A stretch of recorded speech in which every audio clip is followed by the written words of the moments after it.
할렐루야. 예, 반갑습니다.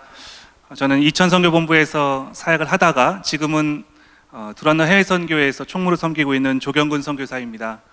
올해 1월부터 발령을 받아서 지금 양지에서 섬기고 있습니다. 두란노 해외선교회는 전 세계 430명의 선교사님들과 함께하는 오늘교회 선교의 주력 선교단체라고 할 수 있습니다. 오늘교회 선교 비전을 이루기 위해서 창립된 지 지금 30주년 되는 단체이고요. 두란노 해외 선교회의 선교 역사가 오늘교회 선교 역사라고 해도 과언이 아닙니다. 여러분, 오늘교회 선교를 위해서 기도하실 때 또 두란노 해외 선교회 저희 단체를 위해서 또 기억하시고 기도해 주시기를 부탁드리겠습니다. 잠시 제가 기도하고 말씀을 나누겠습니다. 주님, 이 시간 주님의 말씀을 우리가 듣기 원합니다. 저희의 마음과 영의 눈 그리고 영의 귀를 열게 하시어서 주의 말씀을 받게 하여 주시옵소서. 예수님의 이름으로 기도드립니다. 아멘.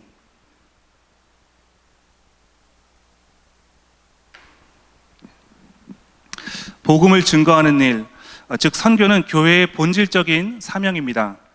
만약에 교회가 선교를 하지 않는다면 이것은 교회의 여러 프로그램 중 하나가 빠져 있는 것이 아니라 교회가 존재해야 할 목적을 잃어버린 것과 같습니다. 오늘의 교회는 복음을 전하기 위한 다양한 사역과 또 타문화권 선교를 위해서 기도하는 아름다운 중보기도의 문화가 있는 교회입니다. 오늘 우리는 이러한 기도의 영성으로 선교를 위해서 또 선교사님들을 위해서 어떻게 기도하는 것이 성경적인 기도인지를 오늘 말씀을 통해서 함께 살펴보고자 합니다. 우리가 오늘 말씀을 통해서 세 가지 포인트로 선교사를 위한 기도, 복음 전도를 위한 기도에 대한 교훈을 받고자 합니다. 첫 번째로는 말씀을 위한 기도입니다. 저를 따라 하시겠습니다. 말씀을 위한 기도. 19절 말씀을 제가 다시 읽어드리겠습니다.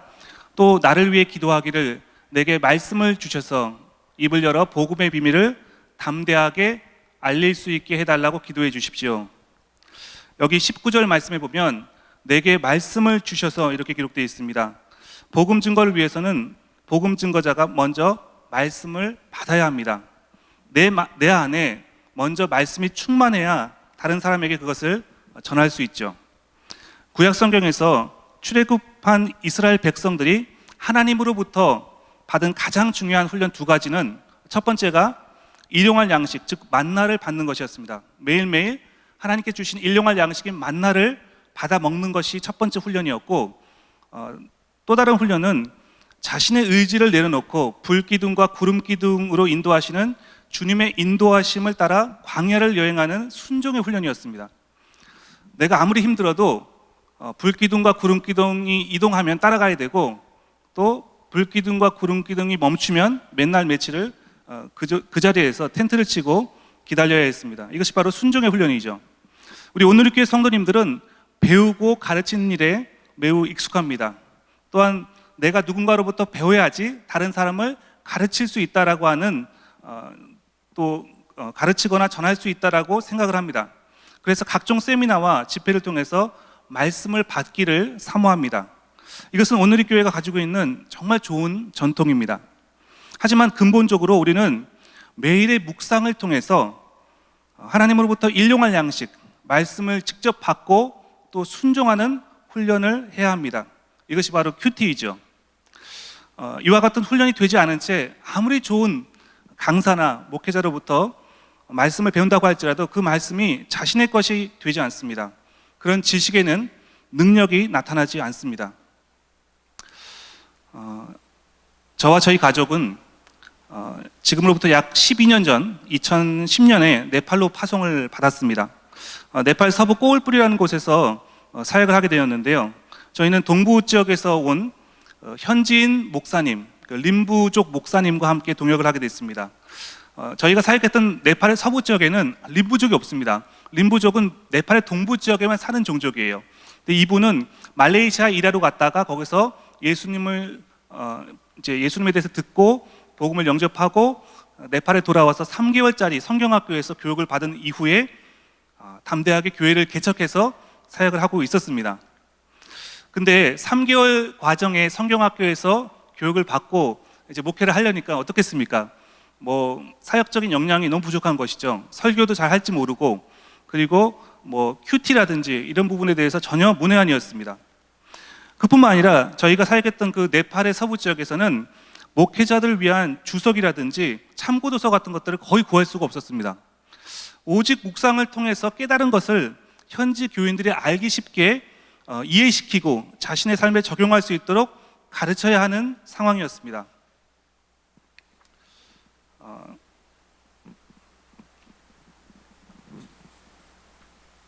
하지만 현지 목회자들이 큐티를 배워본 적이 없었습니다.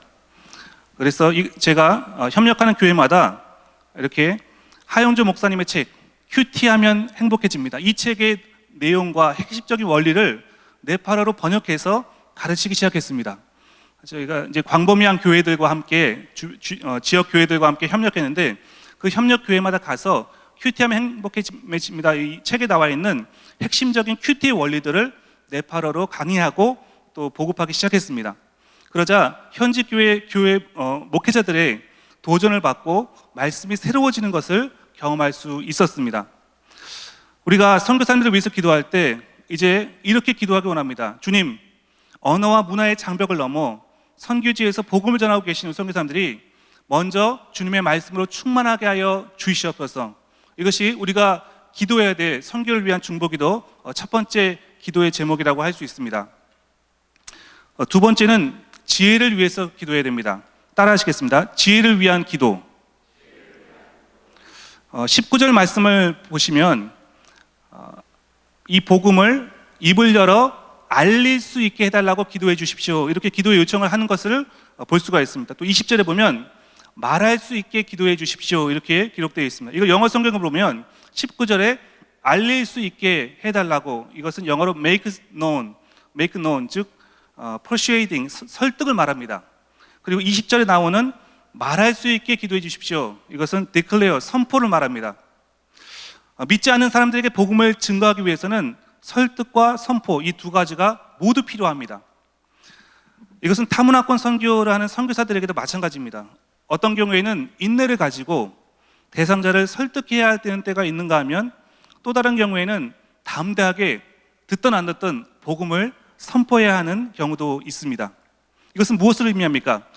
우리가 복음을 증거할 때 복음의 진리에는 변함이 없지만 대상과 상황에 따른 지혜로운 방법을 사용할 필요가 있다는 것이죠. 사도 바울도 이와 같이 전도했습니다. 사도 바울도 어떨 때는 선포하고 담대하게 선포를 했는가 하면 어떤 때는 지혜롭게 그렇게 복음을 전하기도 했습니다. 유대인들에게는 유대인들처럼, 또 이방인들에게는 이방인처럼, 율법이 없는 자들에게는 율법이 없는 자들처럼, 또 율법이 있는 자들에게는 율법이 있는 자처럼, 가난한 자들에게는 가난한 자들처럼, 부유한 사람들 가운데서는 부유한 사람들처럼 그런 모습으로 나타나서 복음을 증거했던 사람이 바로 사도 바울이었습니다. 그러므로 우리는 복음 증거를 위해서 기도할 때 하나님께서 우리 선교사님들께 지혜를 주시도록 기도해야 합니다. 저희가 네팔의 서부 꼬울뿔에서 이제 사역을 할 때 이제 함께 동역했던 림부족 그 가정교회 목사님과 함께 사역을 하게 되는데요. 제가 처음 이제 만나서 그 교회가 가정에서 예배드리는 아주 작은 교회였습니다. 그러니까 교인들이 10명도 채 되지 않는데 그 중에서도 절반이 글을 읽지 못하는 문맹이었어요.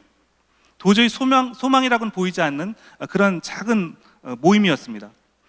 그래서 이 평생 힌두교에 찌들어 살던 그 어른들에게 복음을 전하기보다는 그래도 차세대 아이들에게 복음을 전하는 것이 더 효과적일 것이다라고 제가 제안을 해서 우리 주일학교를 조직해서 어린이 사역을 합시다라고 제안을 했습니다. 근데 그 네팔 목사님 부부가 이렇게 대답하는 것이었습니다. 저희가 다 해봤는데 뭘 해도 안 됩니다 라고 부정적인 대답을 하셨습니다. 근데 여러분, 정말로 다 해봤습니까? 제가 물어봤어요. 정말 다 해봤습니까? 복음을 전하기 위해서 정말 모든 지혜를 다 써봤습니까? 그렇지 않습니다. 몇 가지 해보다가 잘 안 되니까 그런 부정적인 생각에 사로잡힌 것이죠. 과거에는 선교직 교회가 목회자들의 헌신과 또 교인들의 간절한 기도로 부응하는 때가 있었습니다.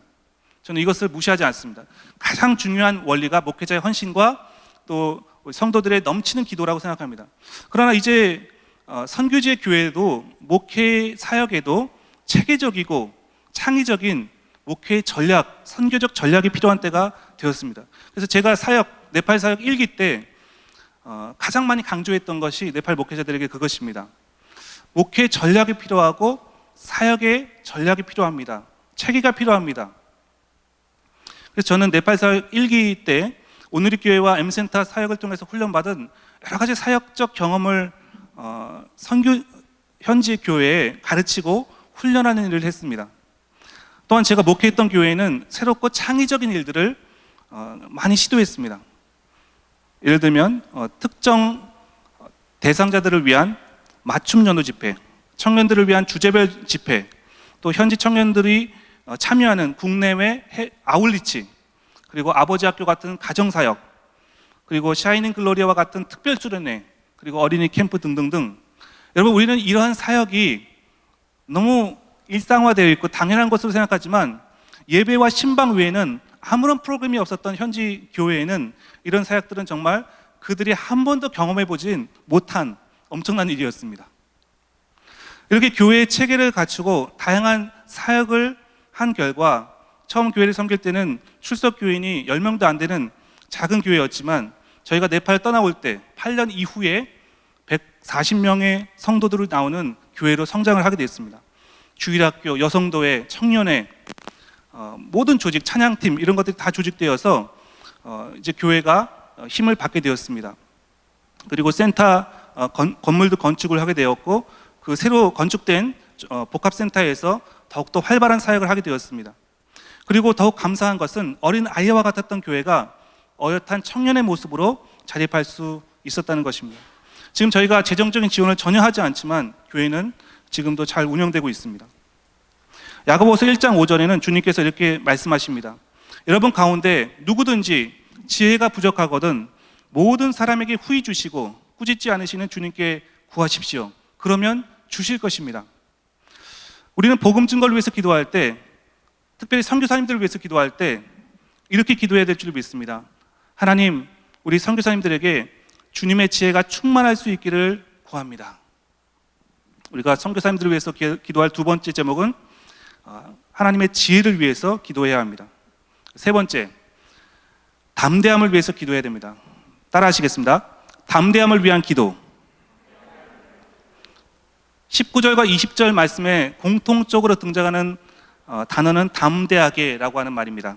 담대하게 알릴 수 있게 해달라고, 담대하게 말할 수 있게 해달라고. 우리가 아무리 깊이 있는 말씀을 하나님으로부터 받고 또 복음을 전하기 위한 충분한 지혜가 우리에게 있다고 할지라도 우리에게 담대한 마음이 없다면 우리는 복음을 증거할 수 없습니다. 대부분의 경우 우리가 복음을 전하지 못하는 가장 큰 이유는 바로 거절감 때문입니다. 내가 저 사람에게 복음을 전했는데 그가 듣지 않으면 어떡하지? 나의 말을 거절하거나 무시하면 어떡하지? 나를 비난하면 어떡하지? 이런 일을 심하게 당하면 트라우마가 생길 수도 있습니다.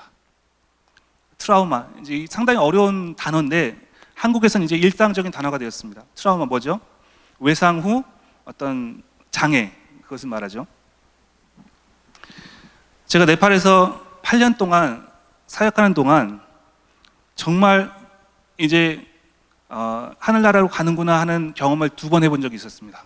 진짜 죽을 뻔한 경험을 2번 해본 적이 있어요.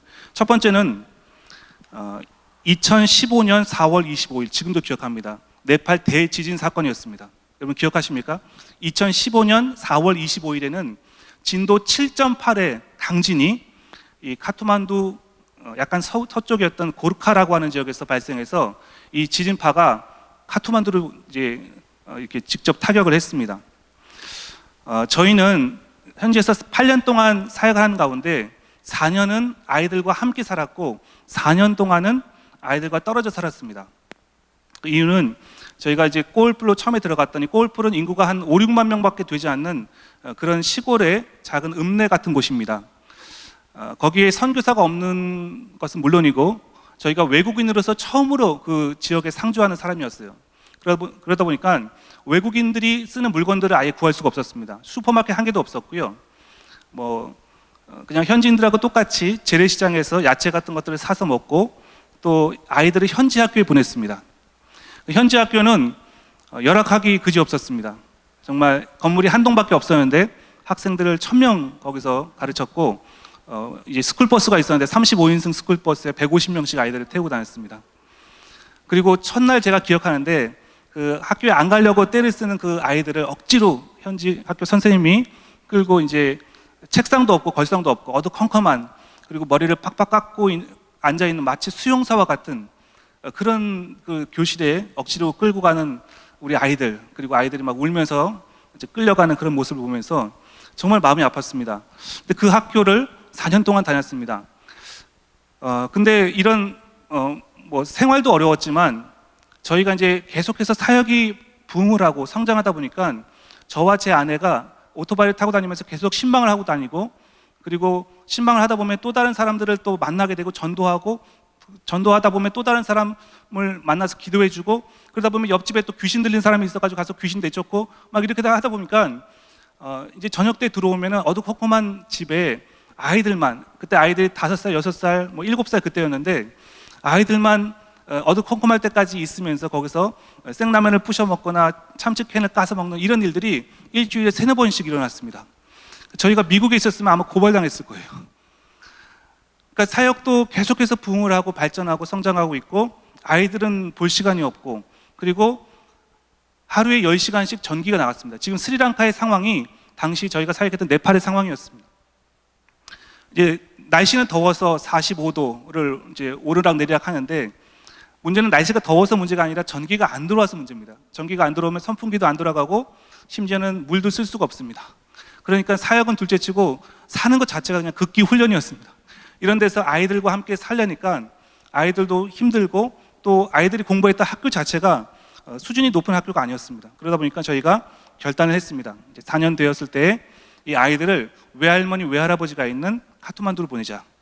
제 아내는 네팔 사람입니다. 저는 한국 사람이고 제 아내가 네팔 사람입니다. 저희는 다문화 가정입니다. 그래서 카트만두에 있는 저희 외할아버지 외할머니 아이들의 거기를 보내서, 그래도 조금 시원한 데서, 카트만두 해발 1300m, 날씨가 시원합니다.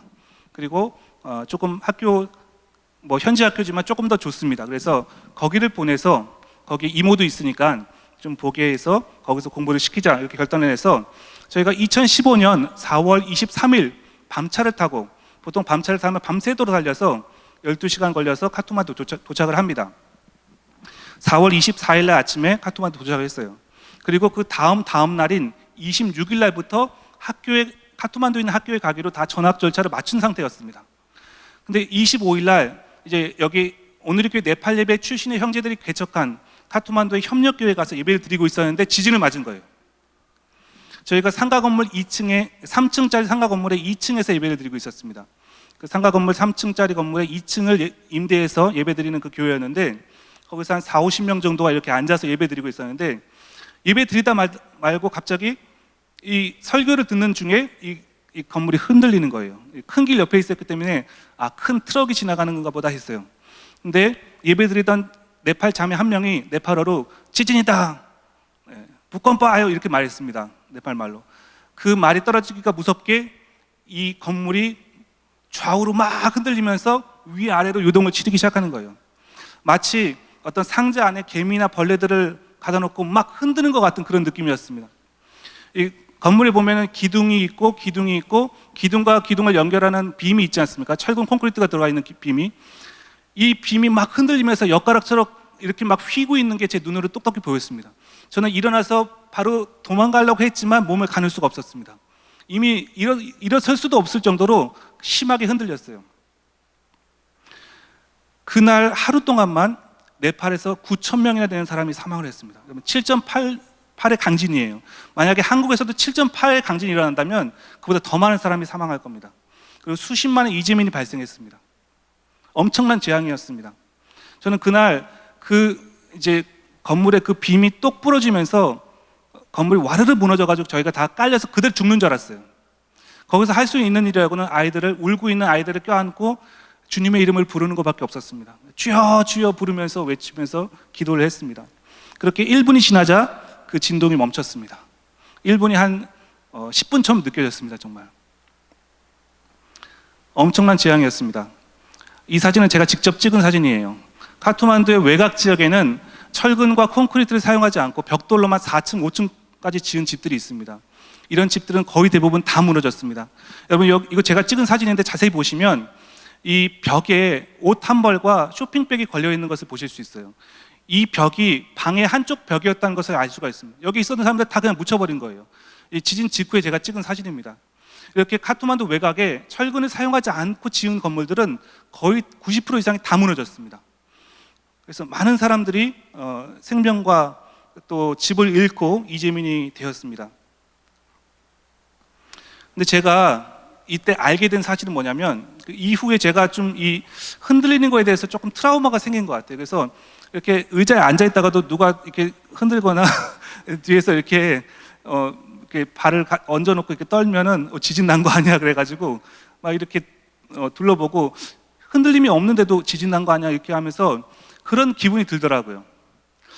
근데 또 다른 한편으로는 철근이 들어간 건물은, 이 콘크리트로 지어진 건물은 웬만한 지진에도 7.8에도 안 무너졌으니까, 저희가 있던 건물이 웬만한 이 지진의 충격에도 무너지지 않는구나라는 사실을 알게 됐습니다. 자, 두 번째 죽다가 사는 경험, 2017년도였습니다. 이제 2015년에 한번 죽다 살았고, 2017년도에 저희가 이제 인도에서, 저희는 이제 네팔에 있으면서 인도의 어떤 사역이라든지 통역이라든지 이런 일 때문에 한 1년에 한두 번 정도 인도에 갔습니다. 네팔의 동부 쪽에 붙어 있는 다질링, 실리구리 그쪽 지역에는 네팔인들이 많이 살고 있습니다. 거기서 이제 사역을 마치고 2017년도 2월이었던 걸로 기억하는데요. 이제 저희가 돌아올 때 국경을 넘어서 이제 카트만두 동쪽 끝에 있는 국내선 공항에서 저희가 비행기를 타고 카트만두로 돌아오고 있었습니다. 마침 그날 비행기도 이 비행기를 타는 것이 아니라 그 다음 비행기였는데 저희가 조금 빨리 도착했어요. 그 국내선 공항에. 그래서 앞에 비행기 자리가 좀 있길래 이거 타도 되냐 그러니까 타라 그래가지고 저희가 그 비행기를 탔어요. 앞에 비행기를 1시간 빠른 비행기를 탔습니다. 맨 뒷자리에 탔습니다. 지금 이 사진을 보시면 네팔은 이제 산이 많기 때문에 국내선에 비행기를 많이 이용합니다. 이제 버스를 타고 다니면 이제 막 꼬불꼬불 산 넘고 물 건너 이렇게 가기 때문에 국내선 비행기를 타고 이동하는 경우가 종종 있었는데, 이게 저희가 많이 이용했던 부더 에어의 국내선 항공입니다. 양쪽에 프로펠러가 달리는 비행기인데, 이 보시면 사진에는 이제 날씨가 맑지만 그날 저희가 비행기 탔던 날은 날씨가 흐린 날이었습니다. 비가 올랑말랑 했습니다. 그런데 저희가 어떤 조금 더 빨리 갈 수 있다고 해서 그 1시간 앞선 비행기를 탔습니다. 그리고 이제 카트만두까지 50분 정도면 도착할 수 있는 거리인데, 이제 이 비행기가 떠가지고 한 10분 정도 가자마자 갑자기 이 비행기가 롤러코스터 운행을 하기 시작했습니다. 여러분, 네팔의 그 봄에는 2월, 3월 이 봄에는 돌풍이 붑니다. 난기류. 그래서 이 비행기가 어떻게 이제 운항을 하냐면 위로 휙 올라갔다가 밑으로 확 떨어졌다가 휙 올라갔다가 떨어졌다가 이거를 15분 동안 하는 거예요. 제가 그래서 그때의 상황과 거의 비슷한 영상을 찾았습니다. 한번 보시죠.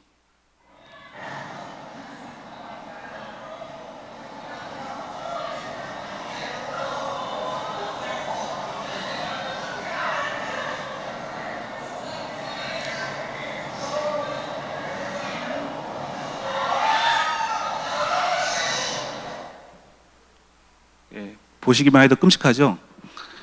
이 지금 15초를 보셨는데 이걸 15분 동안 했습니다. 올라가는 것도 휙 올라가는 것도 올라가지만 휙 떨어질 때 그 느낌이라는 것은 정말, 그걸 15분 동안 하니까요, 삶의 어떤 그 소망이 점점 이게 희미해지고, 제 아내는 막 울면서 기도를 하더라고요. 하나님, 우리가 죽는 건 좋지만 우리 아이들은 어떻게 해요? 그때 아이들은 카트만두에 있었거든요. 저희만 사역 갔다가 돌아오는 길이었는데 아이들이 불쌍해서 어떻게 해요? 이제 고아가 될 거니까. 여러분, 국내선 비행기가 얼마 전에도 네팔에서 국내선 비행기가 며칠 전에도 하나 떨어져가지고 전원이 다 사망을 했어요. 이게 2년 단위로 한 대씩 떨어지는데 하필 우리가 이 비행기를 탈 줄이야. 그래서 저는 이제 막 방언으로 기도하면서, 하나님, 저는 아직 할 일이 많습니다. 주님, 살려주시옵소서. 이제 저랑 제 아내가 막 간절히 기도하고 15분 동안 이렇게, 저는 그때가 지진 때보다 더 무서웠습니다. 지진 때는 어떻게든지 피할 수가 있지만 그 비행기 안에서는 방법이 없는 거예요. 창문 열어보니까 구름밖에 안 보이고, 네팔의 비행기는요, 산과 산 사이를 지나갑니다. 어디다 그냥 받아가지고 죽게 되는지 알 수가 없는 것이죠. 진짜 무서웠습니다, 그때. 근데 이제 15분 지나고 나서 비행기가 회항을 하겠다고 했습니다. 그래서 중간 공항에 회항을 해서 착륙을 하고, 다행히도 날씨가 좀 잠잠해져서 다시 떠서 카트만두로 안전하게 도착할 수 있었습니다. 그 이후에 또 저에게 비행기만 타면은 트라우마가 생겼습니다. 비행기가 이렇게 난기류로 흔들리기 시작하면은 이거 또 그때 악몽이 시작되는 거예요. 근데 그거와 함께 또 한편으로는 비행기는 웬만해서 떨어지지 않는구나라는 사실을 제가 알게 됐습니다. 그리고 난기류에 대해서 조사를 해보기 시작하니까 우리가 대부분 겪는 난기류는 난기류에 4가지 단계가 있습니다. Light, Moderate, Severe, Extreme 이렇게 4단계가 있는데, 우리가 대부분 겪는 난기류는 라이트나 머더레이트에 해당한다는 것을 알게 됐습니다. 아마 저희가 겪었던 그 난기류는 좀 마더레이트를 지나서 시비어 초기 단계였던 것 같아요. 근데 어쨌든 비행기가 웬만하면 떨어지지 않는다. 지난 40년 동안 난기류 때문에 비행기가 떨어진 적이 거의 한 번도 없었다는 것을 알게 됐습니다. 그래서 결국 트라우마와 담대함이라는 것은 함께 생기는구나라는 것을 알게 됐습니다. 그래서 나는 트라우마를 가질 것이 아니라 담대함을 갖기로 결심했습니다. 아멘. 저희가 그렇게 결정할 수 있었던 것은 네팔의 사역과 저희 가족을 위해서 기도해 주시는 이천 선교와 온편지 팀과, 그리고 저희 결혼 공동체인 노원 공동체 가족들, 그리고 목요 열방 예배에서 함께 기도해 주시는 성도님들이 있었기 때문입니다. 그리고 많은 오늘교회 중보자들이 선교를 위해서, 저희 가정을 위해서 함께 기도해 주시는 것을 저희가 알고 있었기 때문입니다. 그래서 트라우마를 가질 수도 있지만 트라우마 갖기를 거부하고 담대함을 갖기로 결정한 것입니다. 저희가 선교지에 있다가 어떤 행사나 전략회의가 있어서 국내에 나오면 저희를 알아봐 주시고 네팔 선교 사역을 알고 계시는 분들이 계셨습니다. 2달에 한 번씩 저희가 보내드린 기도 편지를 보고 기도해 주신 중보자들이었습니다. 그와 같은 분들이 중보 기도로 지진과 같은 재난과 또 많은 도전들 가운데서도 저희는 건강하게 잘 사역을 할 수가 있었습니다. 사랑하는 여러분, 복음을 증거하는 선교사를 위해서 기도해 주실 때 이와 같은 내용으로 기도해 주시기를 부탁드립니다. 이것이 바로 중보 기도의 능력입니다. 여러분, 선교사님들을 위해서 기도해 주십시오. 여러분, 기도하실 때 선교사님들이 첫 번째, 말씀으로 충만할 수 있기를 기도해 주십시오. 두 번째, 지혜로 충만할 수 있기를 기도해 주십시오. 세 번째, 두려움을 넘어 담대함을 가질 수 있도록, 트라우마를 넘어서 담대한 마음을 가질 수 있도록 기도해 주십시오. 이것이 오늘 에베소서 6장을 통해서 우리가 배울 수 있는 복음 증거를 위한 기도, 선교사를 위한 기도입니다. 기도하시겠습니다. 예수님 감사합니다. 하나님, 우리 많은 선교사님들을 위기 가운데 지켜주시고 또 함께 동행하시며 복음을 증거하는 귀한 일 가운데 사용하여 주심을 감사합니다. 우리가 선교사님들을 위해서 기도할 때 이후로 선교사님들이 말씀으로 충만하기 위해서 기도하겠습니다. 하나님의 지혜로 충만할 수 있도록 기도하겠습니다. 그리고 두려움을 넘어 담대하실 수 있도록 기도하겠습니다. 이와 같은 은혜가 모든 선교사님들과 또 우리 중보자들과 복음을 전하는 모든 성도님들께 있을 수 있도록 하나님께서 은혜를 더하여 주시옵소서. 예수님의 이름으로 기도드립니다. 아멘.